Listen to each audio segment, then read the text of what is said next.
You're listening to the Autism Weekly podcast. Each week, we share community voices and bring light to stories that increase awareness, acceptance, equity, access, and inclusion. If you haven't already, subscribe to join the Autism Weekly family. I'm your host, Jeff Skibitsky. This week, we're joined by Stacey Hoaglund, advocate, disability consultant, and president of the Autism Society of Florida. With over 25 years of experience in advocacy and community collaboration, Stacey has led efforts in education, inclusion, and legislative change. She's the editor of the Autism Notebook Magazine and author of Go for the Goal, A Parent's Guide to Creating Meaningful IEP Goals. Today, Stacey joins us to discuss the critical link between autism and drowning risks, sharing prevention strategies, layers of protection, and how advocacy can help save lives. Welcome to the podcast, Stacey Hoaglund. Well, thank you so much for having me. It's thrilled to be here. Well, it's my pleasure. And as you and I have discussed, this is a topic that, unfortunately, I don't think everybody has in the forefront of their mind until probably they're in a crisis, or they hear about a crisis, or they read one in the news. But before we get into that, can you give us a little bit of a background about what led you to start advocating about drowning, and especially as it relates to autistic folks? Well, it was kind of interesting because, unfortunately, drowning in children with autism has been around forever, right? Forever. And it happened to be about 10 years ago. It happened just to be making the news more and more. I think it was really part of like the whole social media explosion as well. So, we had more access to information just in general. So I think we started to hear more and more about it. And I was actually on a train going from Washington to New York with my son. We were there as part of a large group of people that were doing something called the Day in the Hill. We go to Washington and we talk to legislators. And so as a reward, we were going to reward ourselves with a trip to New York. So we're sitting on the train, and on the train, there was the television set, and it was probably CNN was playing. And it was another drowning death of a child with autism from Florida, and it was making the national news. And I sat there and looking at it, and I'm like, why isn't anybody doing something? Because I was thinking, I was kind of stuck inside my education box, very passionate about make sure the kids get what they need in school and inclusive education and all that good stuff. And I hadn't really thought that much about drowning and water safety. And I thought, who's doing something? So when I got home, I called a friend of mine who's a lobbyist, and I said, who's working on this? And he goes, I don't know anybody from the disability community that's working on it, but there's this group that meets that talks about water safety and drowning prevention. So he introduced me to some truly amazing women. These are two moms who lost children to drowning, and were working for the Department of Health at the time. And their passion just poured over into those who were trying to make a difference. And so I got in there with them, and it was interesting because one of the moms was a younger mom. And as I'm talking about, the autism community and why we have concerns, she was quiet, and she kind of looked down for a minute. And in my head, I thought, it's coming. I could see it on her. I could see myself in her. And so she looks up and she says, would you do me a favor and describe autism to me? So I said, sure. And I explained what a young child with autism generally, what we see.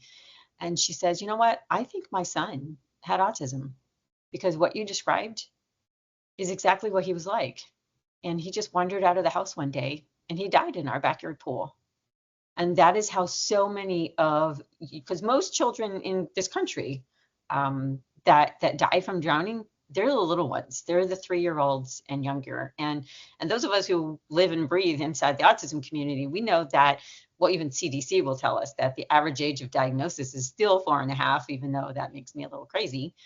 So how many of these babies are we losing that we don't yet know have autism, but yet the connection with the wandering and the elopement, getting out of the home undetected, can take their life. So that's really where I thought, okay, nobody else seems to be doing anything. Since then, we have lots of wonderful organizations that are really trying to actively engage and make a difference. And I believe that when we look at data for children, all children, the more I look at it, the more I believe that most children who die from drowning are on the autism spectrum, whether they're yet recognized or not. But if we look at the kids and the description of what they were like before they died, it wouldn't be a stretch. Yeah, I mean, it almost, just as a parent myself, and just thinking about those risks, it's almost like, I don't necessarily need the autistic identity or the label. There's probably some core characteristics that we all should be aware of that are going to be able to create more of a risk scenario. Automatically coming to mind is, like you said, somebody who might elope. Is that if you do live in Florida, there's a lot of wetlands. Eloping into those areas it's very dangerous. Those who might have a repetitive interest or a very stereotypical sort of desire to be a part of water, or sensations of visual where they're seeing splashes, or I mean, those are kids that are going to get too close to a pool at times and might not understand the risk. Are there specific things that you're seeing for the autistic population that are red flags to say, I need to start thinking prevention early? Yeah, well, I mean, we want, of course, everyone who is a parent, no matter if your child has a diagnosis or they don't, you need to be aware of drowning prevention. The 4 top states across our country when it comes to drowning is Florida, Texas, Arizona, and California. And if we look at what's in common, really it's the weather, right? We tend to have better weather, which kind of means that we can swim year round, right? Recreationally. And so just in Florida, so Florida and Texas right now have the highest numbers for 2024, so this past year, when it comes to drowning. Florida has 1.6 million swimming pools. And then, of course, from really even where I'm sitting right now, I have a lake about 100 yards that way. I got a canal about 50 yards that way.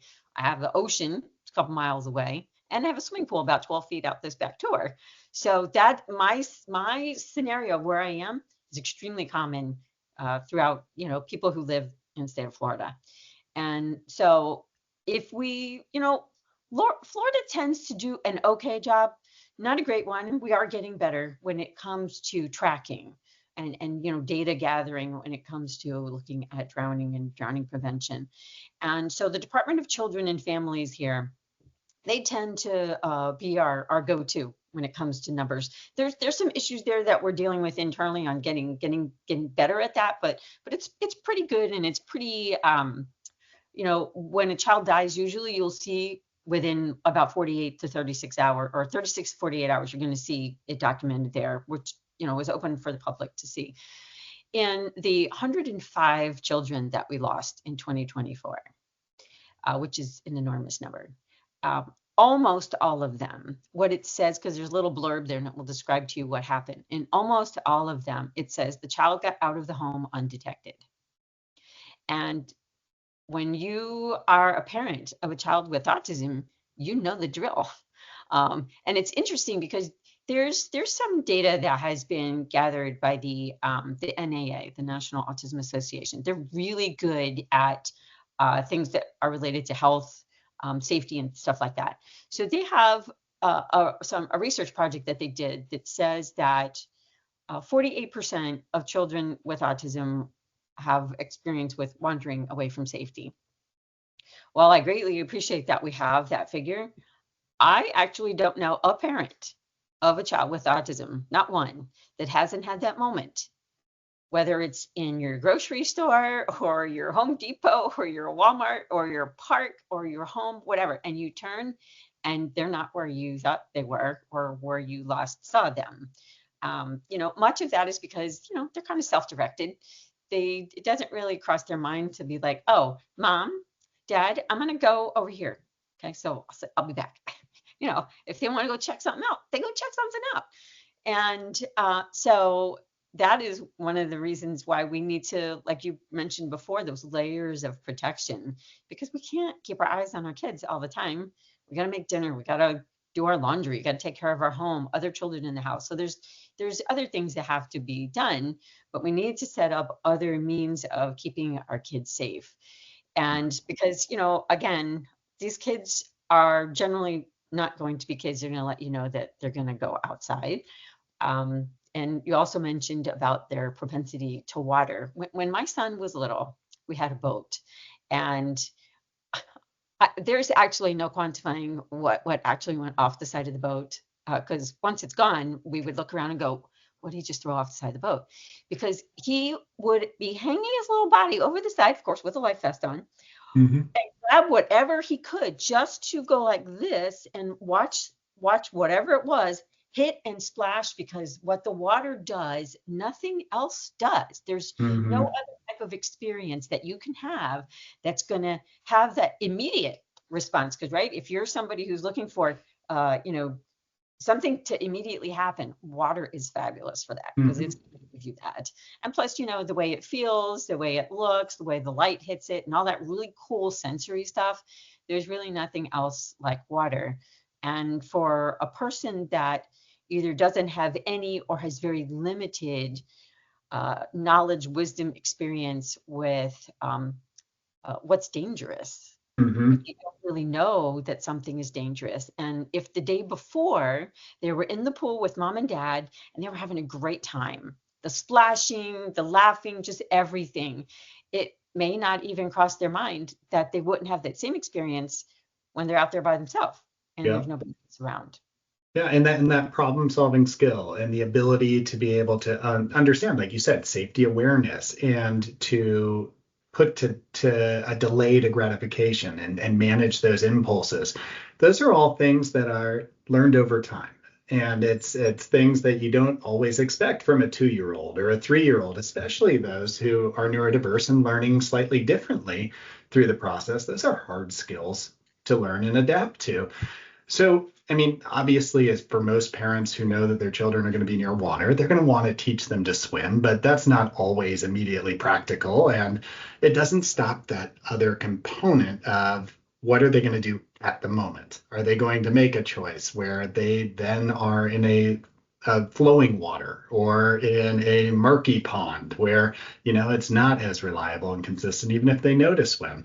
So, what are some of these layers of protection or you know safety bubbles that you can kind of have for that child while they're in the process of developing some of these more complex or reasoning skills that can help a family feel more confident, whether that's trackers or whether what other things are out there?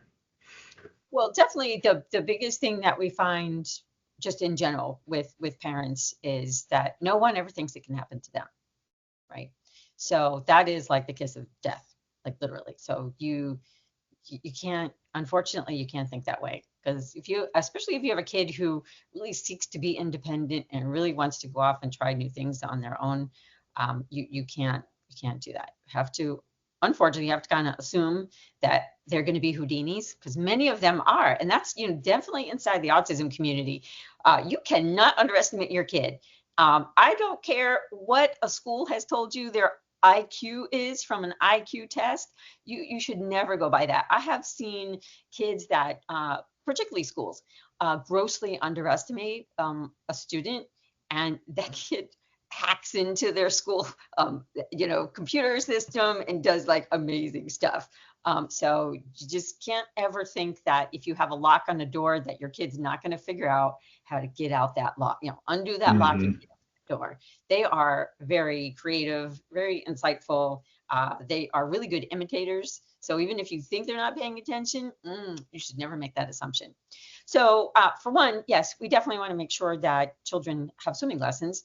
Um, and I can speak. I'm a parent of, he's now an adult with autism, and I have to be honest, I would probably say that yes, we did get swimming lessons very early on for both him and his brother, but that actually was probably more because we had a boat. Hmm. If I hadn't had a boat, I wasn't living, in a space that had water close by, didn't have a pool at the time. So, since children with autism don't come with a manual, all of us are just starting from zero, right? We're trying to figure out what to do. And when we have a kid, especially if they've just been well, not even, so if they've been diagnosed, yes, but also if they don't even yet have a diagnosis, but they're not communicating, Hmm. what's going to be our focus? It's going to be on speech therapy, right? It's going to be on getting them to be able to follow instruction and to be able to let you know when something hurts or to tell you that they love you. That's where your time, your energy, your money is going to go. And, the whole swimming thing, oh yeah, that's really nice and sweet and cute. And we'll get to that. But I encourage all of your listeners to really put that on the front burner versus the back. Yeah. I have talked to many parents who have lost children to drowning, but both lost because there's something that inside the water safety community, they call it fatal and non-fatal. And so, of course, fatal are the kids who die from drowning. So the non-fatals, those are the kids who experienced a drowning. So it's still considered a drowning, but they survived, right? Mm-hmm. And some of those kids, I mean, they end up with lifelong additional disabilities in addition to if they have autism. Mm-hmm. So it could go, the experience that they had could end up affecting them for as long as they're alive, which could be a long time. Yeah. And the data tells us that it's about an 8-to-1 ratio. So for every one who dies from drowning, about 8 kids experience it, but yet Mm-hmm. don't die from it. So that's where, one of the other things that we do at the Autism Society, we work in conjunction with, which is one of the layers of protection. We work in conjunction with our Fire Chiefs Association. Every state has them.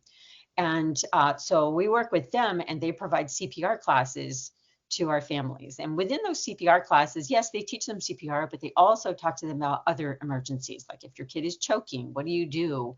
And just all those emergency responses.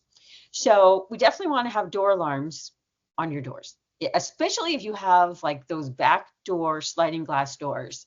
And some of them, like everybody should check your sliding glass doors. If you could take 2 fingers and you could slide that door, then your 2-year-old can get out that door. So Mm-hmm. it depends on, how easily it slides and everything. You definitely, if as far as locks go, you can have a pin up at the top of the very top of the door. But again, don't make the assumption that your kid isn't going to pull a chair or something over and pull that pin out. That's why I really want you to have door alarms. And the door alarm needs to be one that continues to buzz, even after the door goes back and shuts, because the kid may go outside and shut the door. So then the alarm goes off and you're on the other side of the house. So you don't even know that the door opened. So it really needs to be one that continues. Once it's set off, it stays on until you come and you push the button and you reset it. So you want that. If you have a pool in the backyard, having some type of fencing around the pool with a gate that is a self-locking or self-latching lock on the gate. There's also, I have some families who use their alarms that float in the pool. So if something disturbs the water, the alarm goes off. That's So amazing. they've been pretty happy with those. And then, yes, there's kids who use trackers. So there's different types of trackers. There's one that an organization called Angel Sense has, where you could literally set up on your phone a geo fence.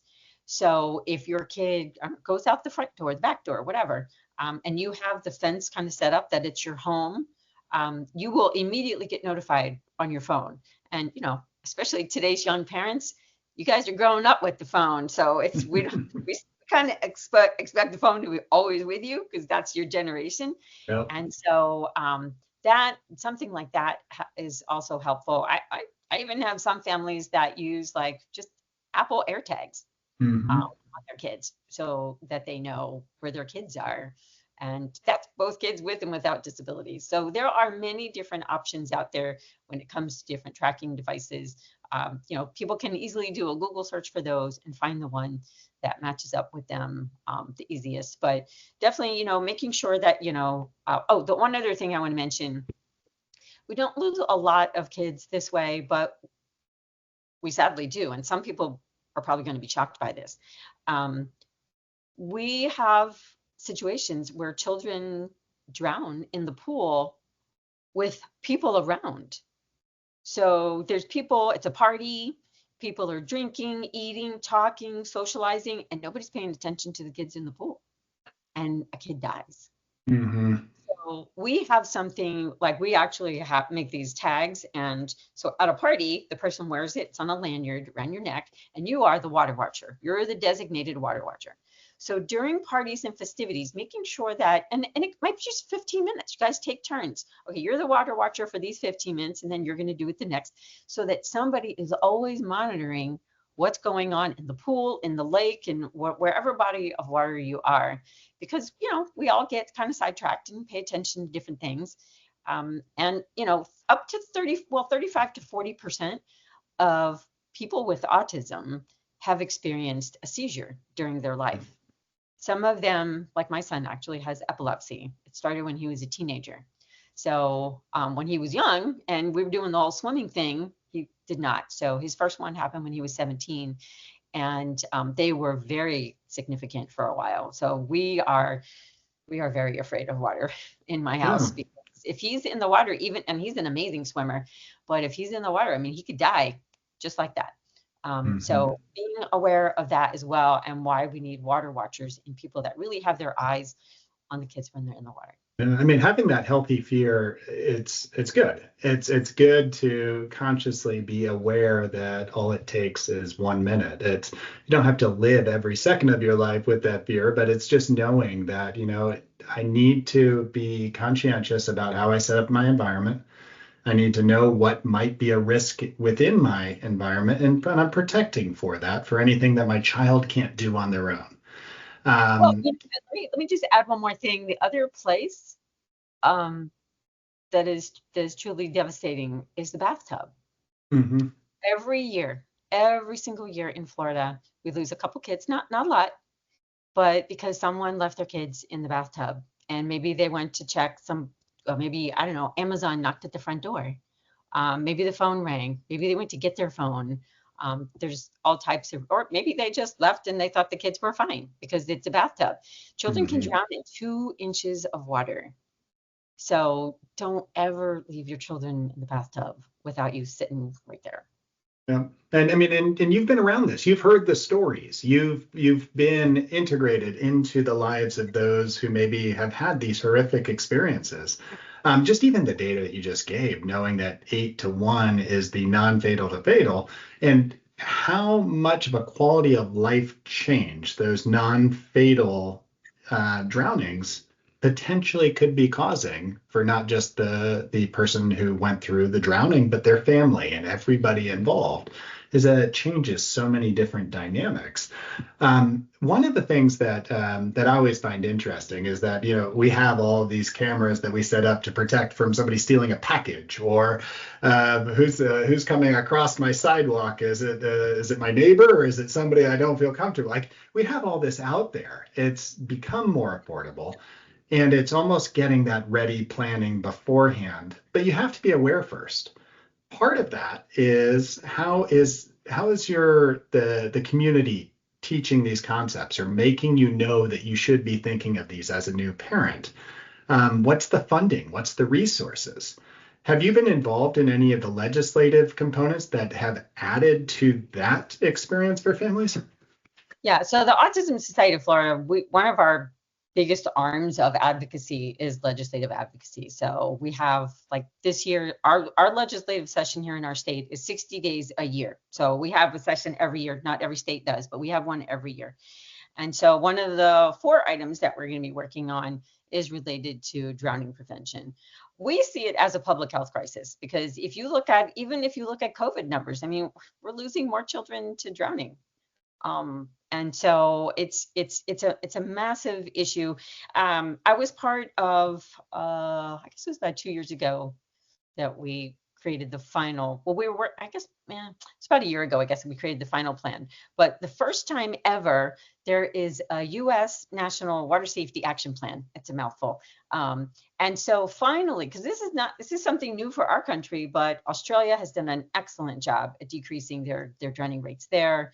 Um, Parts of the UK and Japan and other industrialized type of countries are really taking a hard look at their drowning rates and trying to do something as a country. So we finally have our action plan. And so now what's happening is each of the states now are expected to put their own statewide plan together.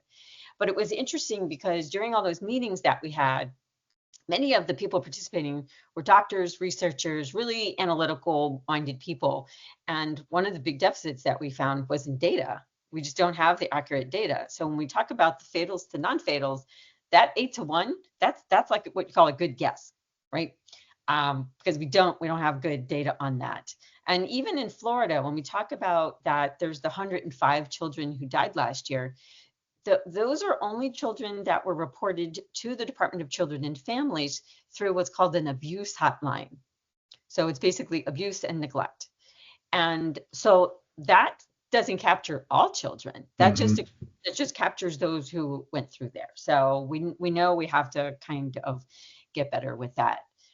But when we talk about legislative, we would really like to see not just state by state, but we would really like as a nation, for our nation to look at this, Congress to look at this as a public health crisis. So we're kind of moving in that direction.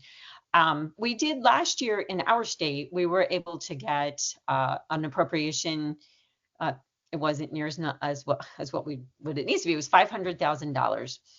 But it was children under the age of 4, and it was for children who met a certain economic criteria. And so we want all this instruction to be available to anyone, because I kind of go back. If you're a parent and you have a kid with autism and you're sinking all your resources into speech therapy, behavior therapy, and all that kind of stuff, you may be kind of tapped out. And you're really looking at the whole swimming thing. So we don't really want that to be a blockage. One of the other things that our organization does a lot, and we just don't do that here. I'm actually, in a couple of weeks, I'm going to be in Atlantic Beach.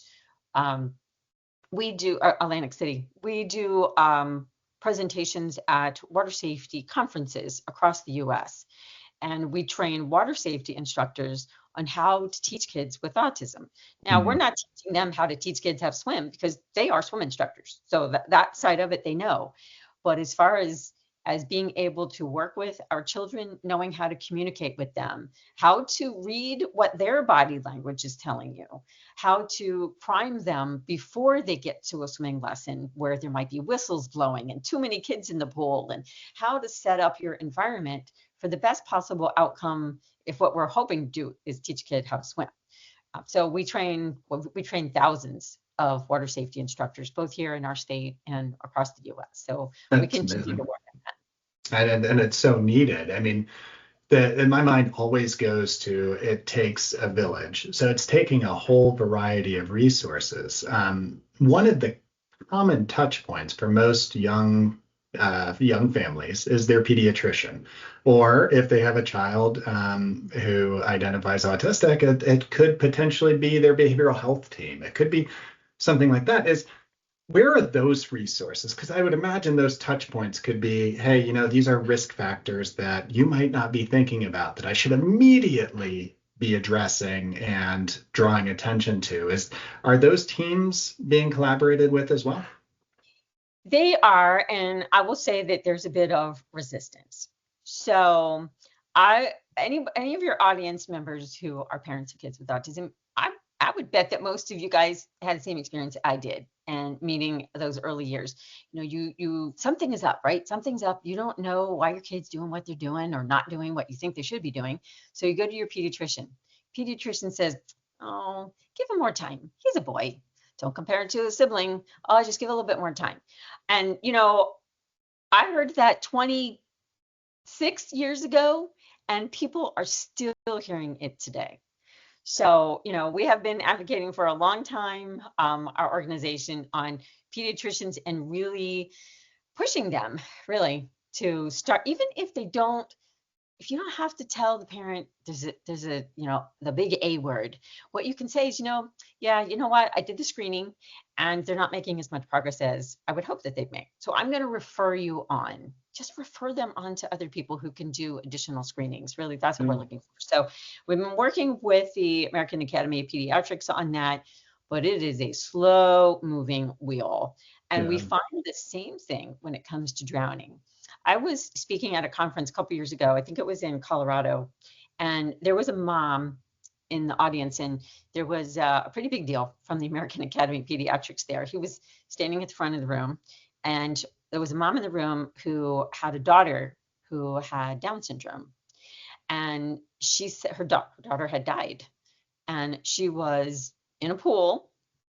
And this is really tragic. She was in a pool for swimming lessons, and she died in the pool getting swimming lessons because they put too many kids in the water at one time, and the mom did not know. She didn't really understand the dynamics of what she needed because, again, her kid didn't come with a manual. So she really wasn't sure what should the dynamic look like here in a swimming lesson. What should I look for in a swim instructor for my daughter? Because she's got some pretty complex needs. And so the staff was not trained. The mom didn't understand. So the mom said to this guy from the American Academy of Pediatrics, my pediatrician never told me, never gave me a heads up about drowning prevention, didn't talk to me about it, didn't talk to me about, because her kid also was a wanderer, never talked to me about wandering, never talked to me about what I should look for in a swim instructor. And his response was, we have a lot of stuff that we have to talk to parents about when they come in for their well baby visits, and we can't get to everything. And it was just heartbreaking. And so I went over to the mom, and I talked to her, and she was just very frustrated. But I encouraged her to be able to spread her story, to share her story with others, to make sure that other parents know that sometimes it requires us, just like with me, I had to go to my pediatrician and go, okay, I'm not taking that anymore.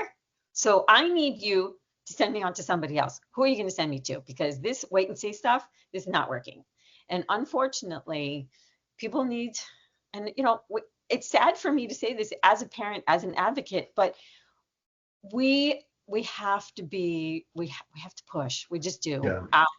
When we sit and we wait for somebody else to come over with this silver platter and tell us all the stuff that we're going to need to know, you're going to be waiting a really long time. So being able to, ideally, your pediatrician would say, okay, you know what, I have some concerns developmentally, so I'm going to send you on to this other person who's going to do the screening or whatever. And you know what, there's a huge connection to wandering and drowning. So I want to make sure that you get this information. So I'm going to connect you, I don't know, it could be the local Red Cross, other organizations in your area. So that is what we would love for them to get to. Something that we're working on in Florida right now. So it's part of legislative stuff that we're working on this year. When in our state presently, when you sign your kid up for subsidized childcare, so let's say, I know, for a 2 or 3 year old, right? You're going to put them in because you have to go to work. So they're going to be in childcare. You have to sign a paper that there's two, that you understand road rage, which I thought was kind of interesting. So you have to sign a paper, gives you some information about road rage. And there's another one that you understand about the flu. So it's not a COVID specific thing, but it's just about the flu in general. So you have to sign these things. And so we want the same thing. We want something that a parent then will get information. So you're going to sign this. We're going to give you information about drowning prevention. So hopefully it will instill some information that, especially for the connection to wandering, because that is not just an autism thing. 2, 3, 4-year-olds, they're babies, right? They want to experience things. They want to go look for stuff. And so we really want all of these parents to know that when you have that kid who's inquisitive and wanders away, there is nothing that's going to prevent them from wanting to get to something that looks really cool, that they've had a great experience in before. And because, they're going to naturally think that it's going to be really fun when I jump in and then I use my little arms and I scooch over to the side. And you kind of alluded to it before with the whole, rivers, lakes, canals, especially if you live in a metropolitan area and you have a lake in your backyard. That lake was probably dug to build your home. Mm-hmm. So basically it's dug, not like a beach where it has this nice little grade in it, right? No, you're at the edge. And when you step in, you go down 10 to 15 feet. That's how they're made. And there's no little side for you to grip onto either. So if you're a little kid and you go in that water, it's going to be very difficult to be able to look at the shore and even if you're a swimmer, look at the shore and size up, where am I most likely to be able to grab onto something to pull myself out of that water? Yeah, and I mean, and I guess I would always appeal to my clinical colleagues out there in the fact that one of the most important things you can do for a family is help them to be able to identify risks, doing those risk assessments, pairing them up to those behaviors, pairing them up to the skills. Is that if you have to take a step back from some communication goals in order to set up an environment where somebody is more safe and more aware, that's what you should be doing. I mean, that's kind of looking at the right clinical decision making. And I think that has to be a priority through it. And hopefully your conversations and your advocacy around this will open up a variety of different eyes to say, not just to the family member, but to all the support networks around them, that let's have this conversation. Let's push forward. So how can somebody get more involved like you did, where you took your passion and you said, I need to make sure more and more people have this information out there and that they can benefit from all the research I'm doing and all the work I'm doing. How can others get involved in advocacy work like that? Well, if you're specifically interested in drowning prevention, like I said before, there's this U.S. National Water Safety Action Plan, and every state is going to have its own plan. So no matter where you live in the U.S., your state's going to have a plan. Those are the committees that are meeting. They're open, so you can contact, your Department of Health, really, they are part of all 50 of those that are happening. So you can contact your state Department of Health. If you live in a metropolitan area, you can contact them, because sometimes, like even in our state, the places like Central Florida, actually, the home of Disney World, they tend to have a large amount of drowning in that particular part of the state. And a part of it is due to, people coming from out of state. So you could come from Kansas, where you don't really have a whole lot of water around, and you're visiting at an Airbnb that's got a pool and a lake in the back, and you're not prepared. You're not paying attention. You don't know that you need to pay attention. And so we have been working with we have an organization here in the state that is anyway, it's your Airbnbs, it's your Verbos, it's your vacation home, vacation rentals. So your vacation rentals, we've been working with the organization that oversees our vacation rentals here in the state to hopefully, so if I'm a homeowner and I'm going to Airbnb out my home, in my little packet that I have when people come to visit my home, I'm going to have some information there about safety. There's going to be door alarms on the doors. I'm going to let you know, because you're in my home now, that you need to monitor your children because there's a pool in the backyard, there's a lake, or there's a lake down the street, or whatever it might be. Just last year, we lost around 10 children in this state that were not from Florida. They died here in Florida. They weren't here. They weren't from Florida. Mm-hmm. So people need to be aware of that. Just because you're thinking, I don't live by water. Our state is a big vacation state. So if you vacation in Florida, you're going to be around water. And it doesn't matter where you go in the state, you're going to be around water. So Central Florida does lose, larger than the rest of us. They tend to lose between 35 and 40% of our total is from Central Florida. Yeah, and I would imagine the last thing that folks there would ever want to do is to have people visiting or those who are coming to enjoy their part of Florida who are ill-informed, don't understand the safety dangers, and have to experience something that they could have learned from, like you're saying, by having this added material when they come to visit.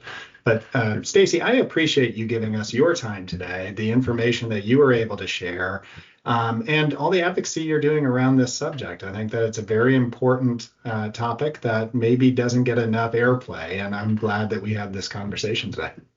Well, thank you so much for having me, because it's, information is power, and we all need to be aware. And, it's always better to know and be prepared than to get to a dark space where you can look back and say, I wish I would have known. Absolutely. Knowledge is always power. I appreciate it, Stacey. Thank you so much. Oh, you're very welcome. Thank you for listening to Autism Weekly. We hope you tune back in next week to learn more about autism in the real world. Autism Weekly is now found on all the major listening apps, including Apple Podcasts, Google Podcasts, Stitcher, Spotify, Amazon Music, and more. Subscribe to be notified when we post a new podcast. Autism Weekly is produced by ABS Kids. ABS Kids is proud to provide diagnostic assessments and ABA therapy to children with developmental delays like autism spectrum disorder. You can learn more about ABS Kids and the Autism Weekly podcast by visiting abskids.com. Thanks for tuning in. See you again next week.